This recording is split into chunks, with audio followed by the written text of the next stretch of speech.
ke-45, bertemu Feby.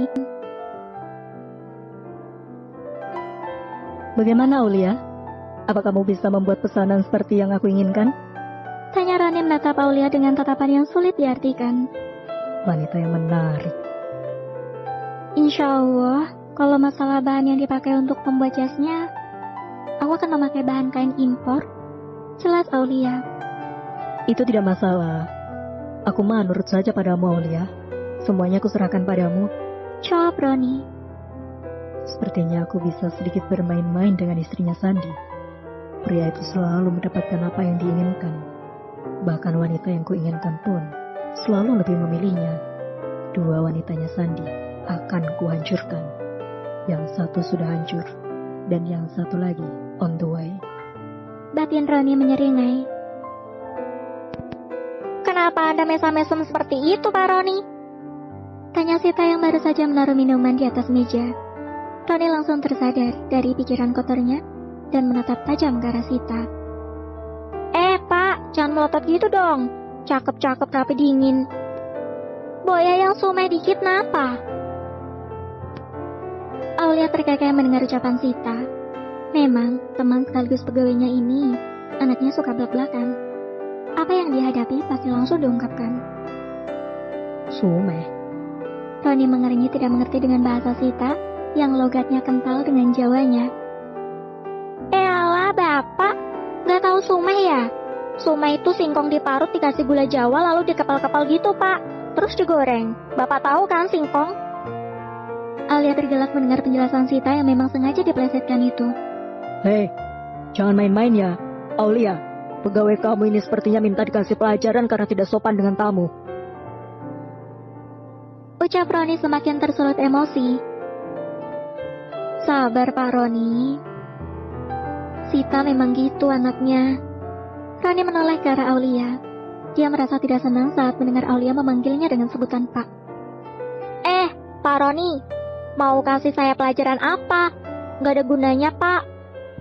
Karena saya tidak suka dengan mata pelajaran sewaktu sekolah dulu. Ucap Sita sedikit ngegas. Dari awal gadis itu memang tidak suka dengan gelagat Roni, yang menurutnya sedikit mencurigakan. Saat Roni ingin membalas ucapan Sita, tiba-tiba ponselnya berdering. Pria itu melihat nama di ponselnya dan segera berdiri menjauh untuk mengangkat panggilan itu. Mbak, sepertinya orang itu bukan orang baik. Tak kenapa firasatku mengatakan seperti itu. Dia menatap Mbak Aulia dengan tatapan yang aneh, seperti sedang merencanakan sesuatu. Atau bisa juga tatapan yang terpesona. Bisik Sita. Aulia tersenyum sambil menggelengkan kepalanya. Tenang aja sis, aku juga udah tahu kok Roni itu seperti apa orangnya.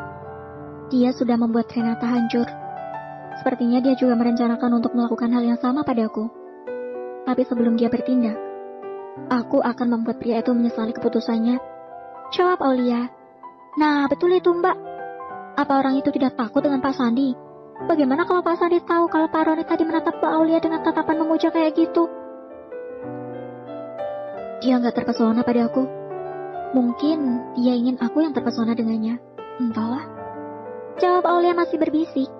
Setelah beberapa saat Roni mendatangi mereka dan duduk kembali di depan Aulia dan Sita. Roni tersenyum ke arah Aulia. Calon istriku ingin kesini. Sepertinya dia juga akan memesan beberapa baju couple untuk acara resepsi pernikahan nanti. Oh ya, bagaimana kalau sekalian kita makan siang untuk membicarakan semuanya? Tanya Roni.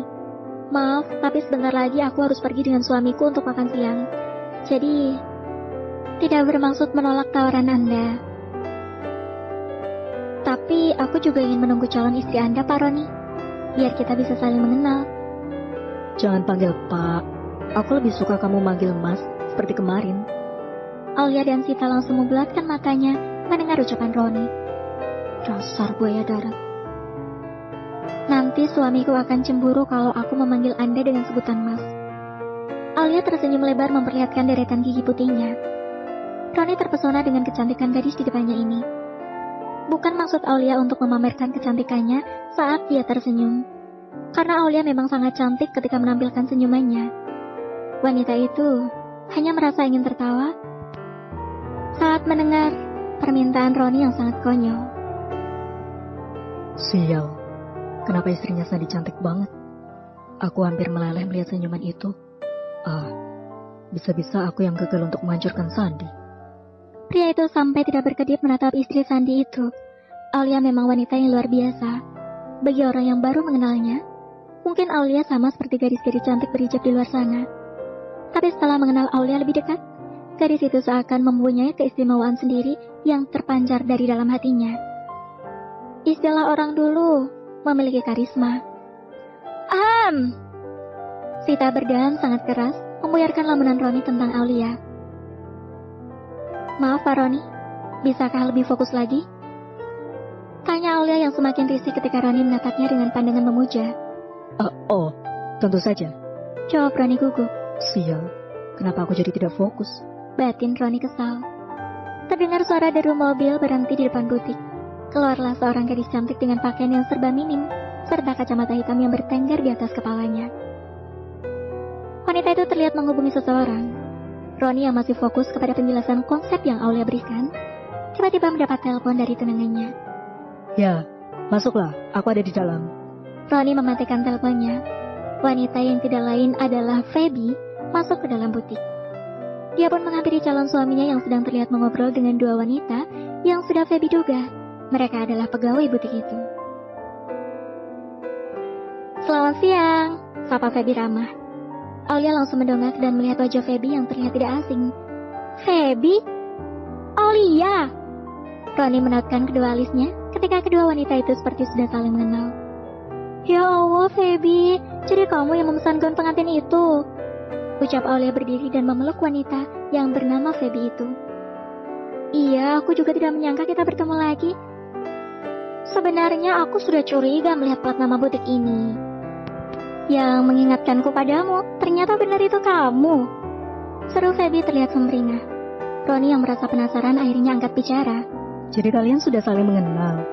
Feby melepas pelukannya dan berjalan ke arah Roni, kemudian mencium pipi kiri calon suaminya itu. Iya sayang, dia sahabatku waktu kuliah, tapi kemudian aku melanjutkan kuliahku di luar negeri. Jelas Feby. Roni mengaku pelan. Kemudian Aulia menyuruh mereka untuk duduk di sofa itu.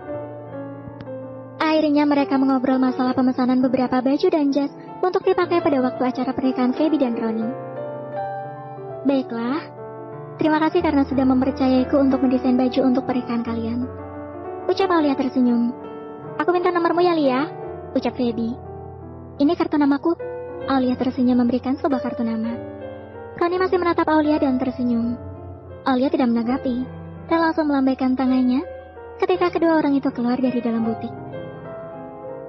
Aku tidak akan membiarkan Feby menjadi istri dari pria itu.